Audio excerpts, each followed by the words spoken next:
우리는 말씀을 읽거나 기도 생활을 합니다. 믿는 이로서 당연한 모습이죠. 그런데 그러한 신앙생활이 연이어서 지속적으로 발전되고 또한 성장하는 것도 있지만 침체되거나 중단되는 때도 있는 듯합니다. 또 겉으로는 아무런 문제가 없는 듯하지만 실상 내 마음속으로는 그러한 믿음의 모습이 약해지는 경우도 볼 수 있습니다. 우리의 삶 속에서, 우리의 신앙에서 중요한 요소는 바로 기도입니다. 우리는 금요 성령 대망 기도회에 기도하러 나왔습니다. 나의 기도의 현 수준은 어디에 있는가? 내 기도의 마음의 태도는 계속적으로 성숙되고 있는가? 아니면 혹여라도 침체되거나 중단된 부분은 없는가? 오늘 우리는 히스기야 왕의 기도를 통하여 우리의 모습을 살펴보고자 합니다. 히스기야는 경건한 왕이었습니다. 또 전쟁에 능한 왕이기도 했어요. 아수르의 콧대를 꺾어 놓을 만큼 뛰어난 전략을 지닌 사람이었습니다. 또 그 왕은 백성들을 잘 다스렸어요. 그런데 하루는 이사야 선지자가 와서 이제 왕이 병이 들어 죽을 것이다 라는 예언을 합니다. 마음속에 얼마나 큰 충격이었겠습니까? 모든 백성들 또한 훌륭한 왕이 더 살 것을 기대하였습니다. 더구나 그는 자녀가 없어서 그 왕위를 이어나갈 수도 없었습니다. 안타까운 상황이었습니다. 그럼에도 그에게 죽음의 그림자는 시시각각 다가왔습니다. 유명한 의사나 명약도 아무런 소용이 없었습니다. 그 왕은 하나님 앞에 간절한 마음으로 기도합니다. 이사야 3장 2절과 3절에서 히스기야는 하나님 앞에 절실하게 기도를 하고 있습니다. 우리 함께 봉독 들어가겠습니다. 히스기야가 얼굴을 벽으로 향하고 여호와께 기도하여 이르되 여호와여 구하오니 내가 주 앞에서 진실과 전심으로 행하여 주의 목전에서 선하게 행한 것을 기억하옵소서 하고 히스기야가 심히 통곡하니 아멘. 벽을 향하여서 하나님 앞에 기도한 것입니다. 하나님 살려주세요 이렇게 기도하지는 않았습니다. 하나님 저의 선한 행위를 기억하여 주옵소서. 저를 불쌍히 여겨 주옵소서. 간절하게 전심으로 히스기야는 기도하였습니다. 저는 그러한 경험이 없지만 여러분의 가족 가운데는 갑작스러운 생명의 위협의 선고를 받은 가족들도 있을 것입니다. 예상치 않았는데, 생각지 않았는데 이제 당신의 병은 중환병입니다. 얼마 남지 않았습니다 라는 말을 들었을 때 마음속에 지나온 세월들에 대한 아쉬움과 후회스러움과 두려움이 물이 다가오듯 마음속에 들 것입니다. 히스기야 동안 더구나 그 신분이 왕이었습니다. 모든 백성들이 머릿속에 떠올랐을 것입니다. 그의 간절한 통곡에 섞인 눈물을 하나님이 받아주셨습니다. 하나님은 그에게 말씀하셨어요. 내가 너의 기도를 들었다. 너의 눈물의 기도를 보았노라. 내가 너를 살려줄 것이다. 내가 3일 만에 성전에 올라갈 것이다. 너의 생명을, 너의 소환을 15년 동안 연장해 줄 것이다. 너를 아수르의 왕으로부터 건져주고 보호하여 줄 것이다. 이 얼마나 기쁜 기도의 응답이었겠습니까? 성경의 수많은 이적과 또한 사건 가운데 우리가 능히 자주 들었던 그러한 기도의 응답인 것입니다. 그런데 히스기야는 여기에 증거를 요구합니다. 제 생각에는 조금 건방진 것 같아요. 만일에 제가 그 당사자라면 기도 응답 자체만으로도 감사합니다, 고맙습니다, 더 이상 할 말이 없을 것 같은데 그는 하나님 앞에 징표를 요청하였어요. 그래서 해의 그림자가 10도 뒤로 물러나는 증거를 하나님이 보여주셨습니다. 그 모습을 보고 하나님께서 야, 진짜 15년 동안 내 생명을 연장시켜 주시는구나 하면서 마음에 확증을 갖게 됩니다. 그때 바벨론 왕이 이 히스기야에게 몸이 아프다는 소식을 듣고 신하들을 파견합니다. 그런데 이 히스기야가 그 사신들 앞에 잘못을 저지릅니다. 그 이스라엘 왕의 보물을 그 신하들에게 보여주는 그러한 잘못의 행위를 하게 됩니다. 하나님께서는 그 처신을 보고 그 잘못을 책망하는 본문이 바로 오늘의 말씀입니다.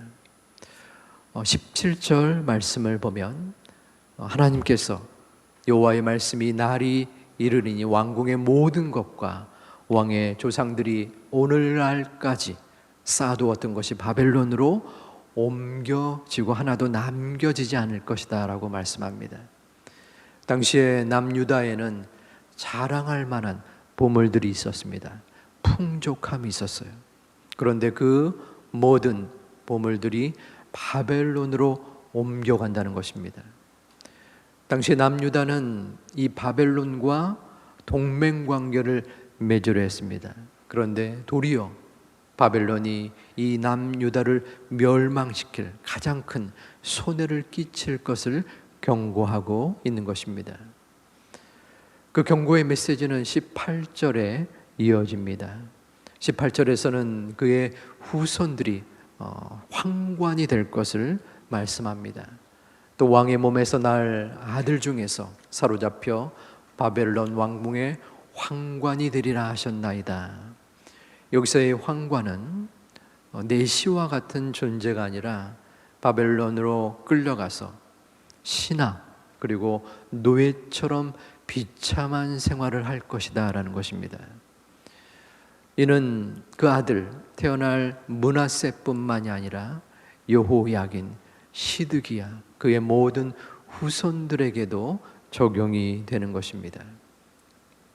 실제로 이 예언이 있은 지 110년이 지난 후에 남유다는 바벨론에게 함락되어서 모든 재산이 몰수당하였고 그의 후손들이 노예 생활을 하는 그러한 어려움을 겪게 되었습니다.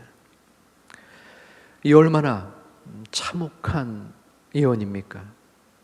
만일 여러분이 히스기야 왕이라고 생각해 보시기 바랍니다. 어떠한 선지자가 와서 여러분의 지닌 왕국이 이제 멸망당할 것이고 모든 후손들이 그곳으로 끌려가서 노예 생활을 할 것입니다. 비참한 마음이 들지 않겠습니까? 미쳐 놀라 땅을 치고 통곡할 그러한 예언이었던 것입니다. 그런데 본문의 19절에서 이러한 예상치 못한 그리고 기이한 응답을 히스기야가 펼칩니다. 19절에서는 이렇게 말합니다. 히스기야가, 우리 중요하니까 같이 한번 읽도록 하겠습니다. 히스기야가 이사야에게 이르되 당신이 전한 바 여호와의 말씀이 선하니이다 하고 또 이르되 만일 내가 사는 날에 태평과 진실이 있을진데 어찌 선하지 아니하리요 하니라. 자, 여호와의 말씀이 선합니다 라는 것입니다. 그 이유가 뒤이어 나옵니다. 내가 사는 날에 태평과 진실이 있기 때문입니다. 다시 말하면 적어도 내 생전에는 태평성세가 이어질 것이기 때문에, 그러므로 여호와의 말씀, 지금의 예언이 전혀 나에게 문제가 없습니다. 이러한 뜻입니다. 이것은 참 왕으로서 행하기 힘든 모습입니다. 그저 내가 살아있는 동안 문제가 발생되지 않을 것이기 때문에 그는 실수하고 실패한 것이 있었습니다. 그것을 위하여 기도하지 않은 것입니다. 내 후손과 내 자녀를 위하여 그 절실한 기도를 하지 않았습니다. 히스기야가 믿음이 없었던 사람입니까? 믿음이 있었습니다. 15년간 생명을 연장받을 만큼 하나님 앞에 간절하게 마치 피를 토하는 듯한 기도를 드렸었을 그러한 사람이 바로 히스기야였습니다. 그런데 그는 기도를 중단했습니다. 절실한 기도를 하지 않았습니다. 도리어 그의 기도는 그의 왕위를 이어나갈, 그의 성공을 성취시킬 도구가 된 것입니다.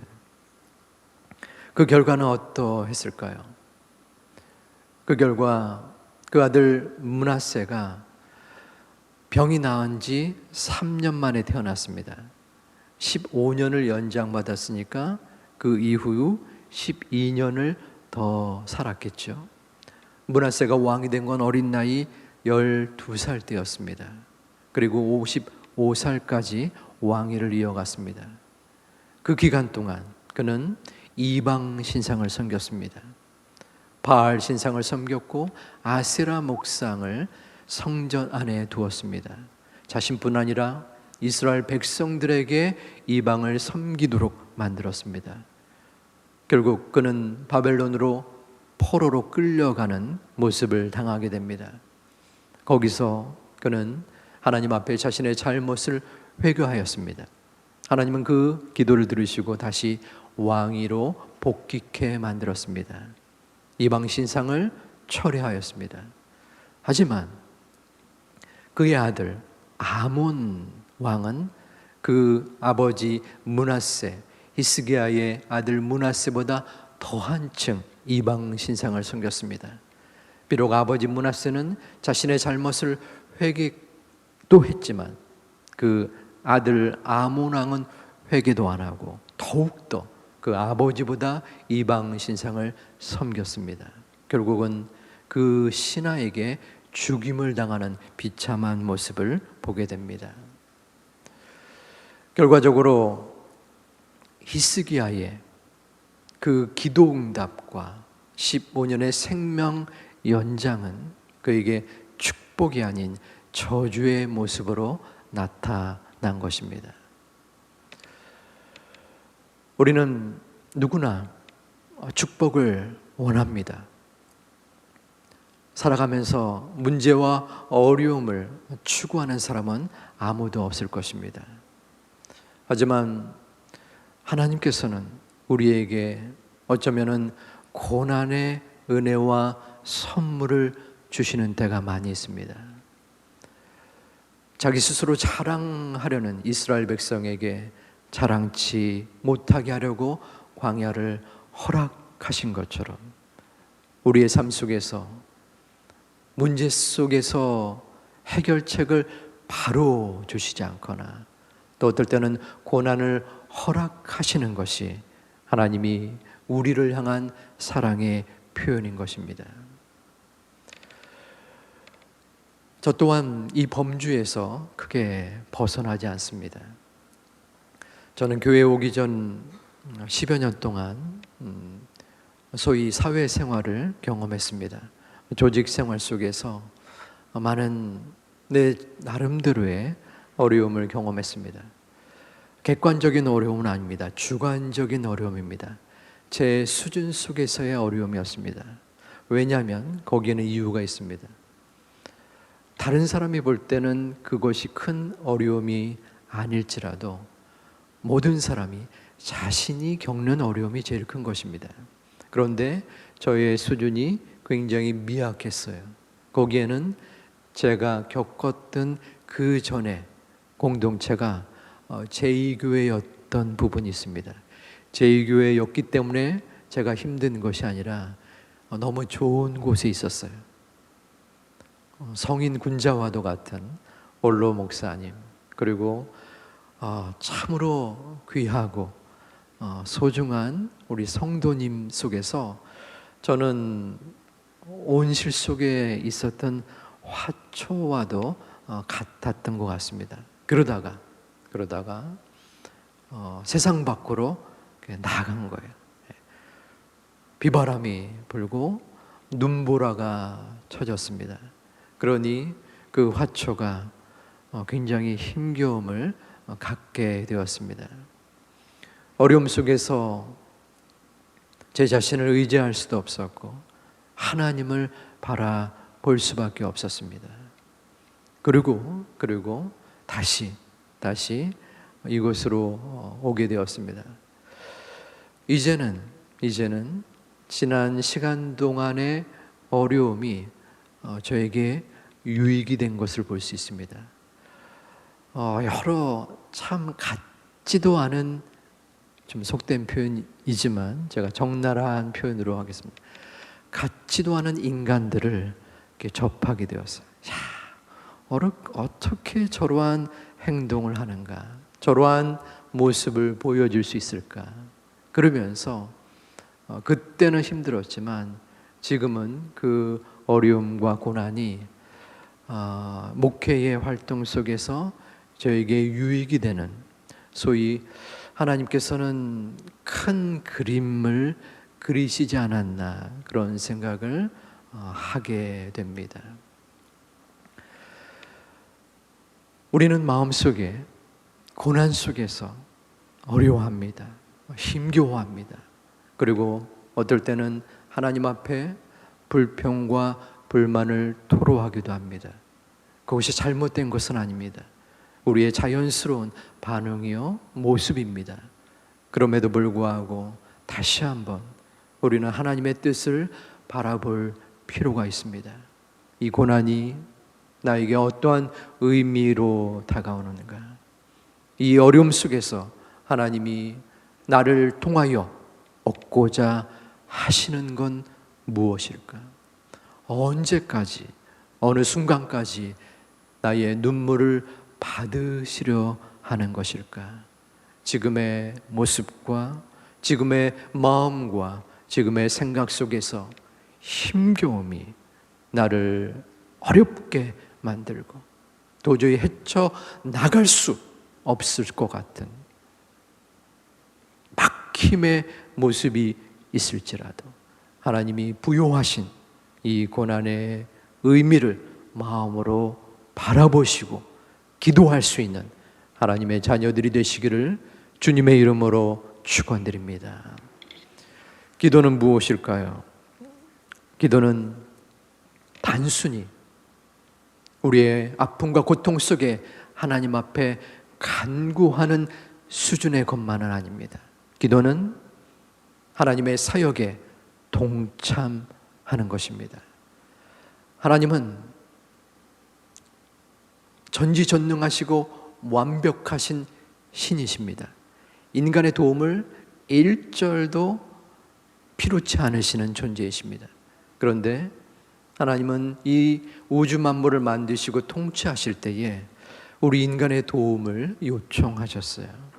아담에게 동물의 이름을 지으라 하셨고 생육하고 번성하여 이 땅을 통치하라고 하셨습니다. 전혀 도움이 필요 없는 완벽한 존재인데 말입니다. 저희 부모님 세대는 어린 아이들을 무시하는 그러한 경향이 있었습니다. 뭔가 애들이 이야기를 하면 야, 뭘 안다고? 야, 저리로 가. 그래서 어린이날이 만들어진 그러한 사회적 배경도 있습니다. 어린이를 존중받았으면 하는 마음이었죠. 저희 세대는 조금씩 그러한 모습이 좀 옅어졌습니다. 그래서 제가 가끔 좀 오래된 일이죠. 집안에 정리를 하거나 청소를 할 때 저희 아이들이 4살, 5살 될 때 뭘 도와준다고 자기 키만한 선풍기를 이렇게 만지고 이러한 때가 있었습니다. 제가 겪었던 그런 모습이라면 야 귀찮아, 야 다쳐 이러면서 아이들을 밀쳤을 텐데 그러고 싶지는 않았습니다. 그래 이리 와라. 와서 함께 그 선풍기를 이동하곤 했던 기억이 납니다. 도리어 그 아이의 도움이 그 집안의 정리에 방해가 될 수도 있었습니다. 또 그 도움이 그 정리에 늦춰주는 결과를 낳을 수도 있었습니다. 그럼에도 불구하고 그 아이의 만족감, 성취감을 위하여 그렇게 허락한 것입니다. 하나님은 전혀 도움이 필요치 않은 우리의 도움을 바라시고 요청하시는 분입니다. 그 요소가 바로 기도인 것입니다. 하나님께서는 우리의 기도를 받기를 원하십니다. 인간은 생각하는 갈대다 라는 말을 한 유명한 철학자가 있습니다. 파스칼이 이러한 말을 했는데 그는 독실한 크리스찬이었습니다. 그분이 기도에 관하여 이러한 말을 했습니다. 하나님이 기도를 만드신 목적은 인간에게 어떤 일이 일어나게 하는 존재로서의 특권을 부여하기 위해서이다. 다시 한번 말씀드립니다. 하나님이 기도를 만드신 목적이 있는 것입니다. 그 목적은 인간에게 어떠한 일이 일어나게 하는 존재로서의 특권을 부여하기 위해서이다. 우리가 기도하면 그 기도의 영향력이 일어날 것을 여러분은 믿으십니까? 우리가 우크라이나 전쟁의 평화를 위하여 기도할 때에 그 전쟁에 우리의 기도가 영향력이 일어날 것을 믿습니까? 아멘이 약하시네요. 마음으로 크게 아멘을 하셨을 줄 압니다. 그렇습니다. 우리가 기도하면 그 기도의 영향력이 일어납니다. 그런데 우리는 어떨 때는 그저 습관적으로 남들이 기도하니까 또 기도하면서도 과연 기도가 응답될까 하는 연약한 마음을 가지고 있습니다. 그것은 하나님의 기도에 동참하는 모습의 태도가 아닙니다. 우리는 하나님의 사역에 동참하는 것입니다. 그것이 기도의 특권이요 우리의 모습인 것입니다. 당연히 히스기야는 이사야의 그 예언의 말씀에 간절하게 기도했어야 했습니다. 그 민족의 멸망과 그 후손들의 안타까운 현실 앞에 자신의 생명 연장을 위하여 절실하게 눈물 뿌려 통곡의 기도를 드렸던 것처럼 히스기야는 당연하게 기도해야 했습니다. 그런데 중단했습니다. 하나님의 사역에 동참할 수 있는 기회를 놓쳤고 특권을 놓친 것입니다. 여러분은 어떠합니까? 여러분은 지금 기도하러 나오시면서 그리고 평상시에 기도하면서 내 기도가 하나님의 사역에 동참하는 은혜요 특권입니다. 그러한 마음을 가지고 기도하십니까?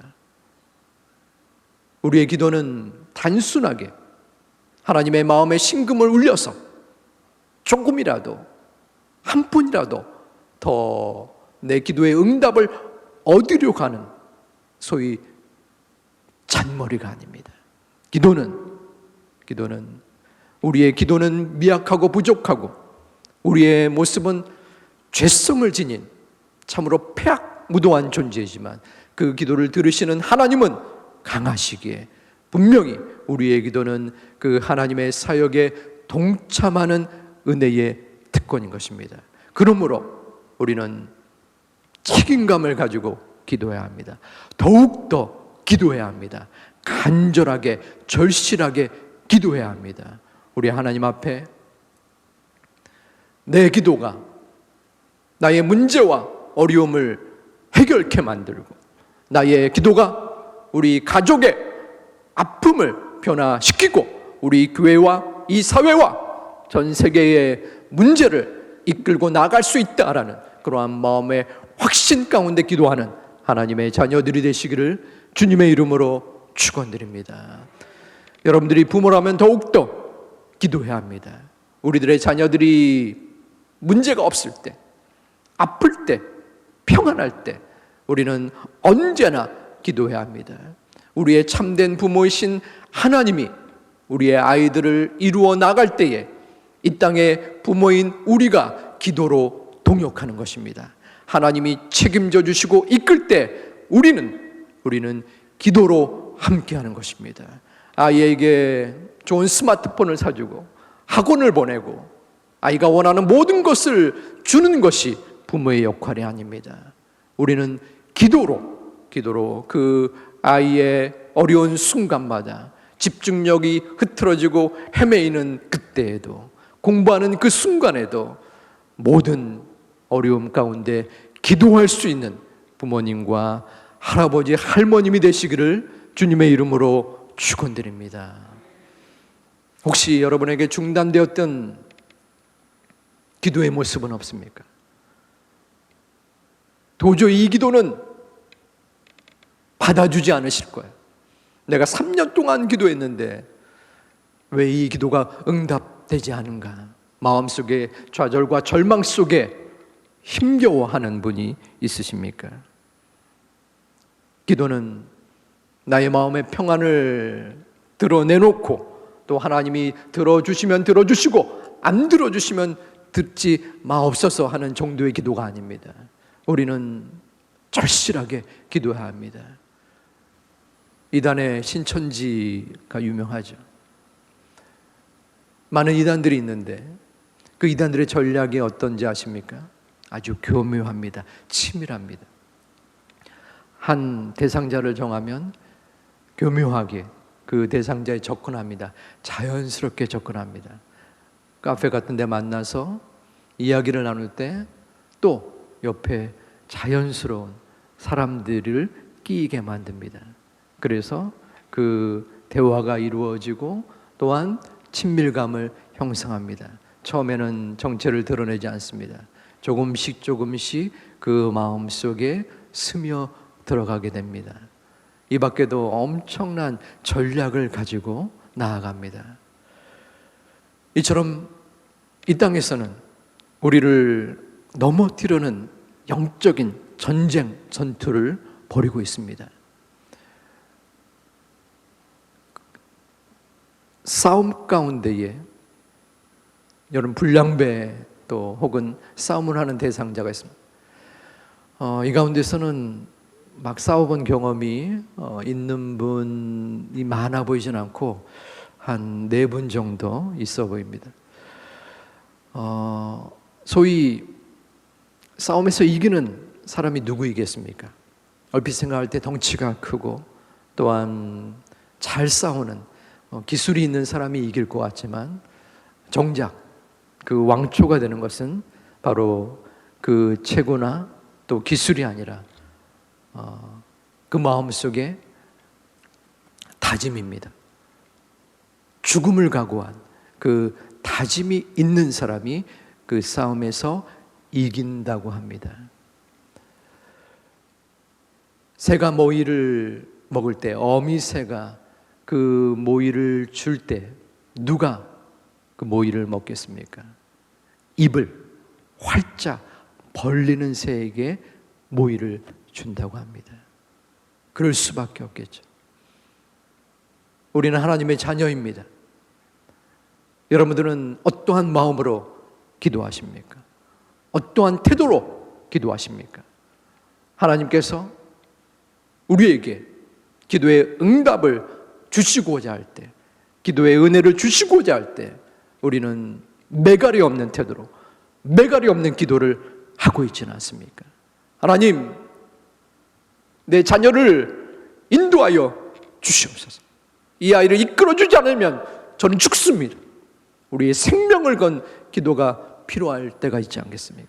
하나님, 나의 직장에서 저 친구에게, 저 선배에게 전도하고 싶은데 제 마음의 입술과 또 제 생각이 미약합니다. 아버지 하나님, 저에게 은혜를 주셔서 저 친구에게 복음을 전할 수 있도록 인도하여 주옵소서. 하나님께서 우리 교회에게 큰 영향력을 주시사 섬김과 또한 나눔을 통하여 하나님의 복음 전파의 사역이 이룰 줄 믿습니다. 제가 그 하나의 기초가 되게 하여 주시옵소서. 우리의 마음속에 간절한 기도가 회복되어야 합니다. 미약하고 미흡한 기도이지만 다시 한번 우리의 마음속에, 우리의 심령 속에, 우리의 영혼 속에 하나님을 향한 마음, 하나님의 사역에 동참하고자 하는 마음, 그 마음을 주신다면 우리는 절실한 마음으로 기도해야 합니다. 그것이 바로 하나님이 우리에게 제2교회의 가족, 그리고 가족을 대표하여 나온 우리를 향한 하나님의 뜻인 것입니다. 하나님 앞에 우리의 모든 중심으로 기도를 중단했던 분이 있다면 다시 한번 기도를 회복하고, 나의 마음속에 미약한 마음에 기도의 자세가 있는 분이 있다면 나의 기도가 하나님의 사역에 동참받는 소중하고 책임감 있는 모습임을 깨닫고 다시 한번 기도의 자리로 회복할 수 있는 하나님의 자녀들이 되시기를 주님의 이름으로 축원드립니다.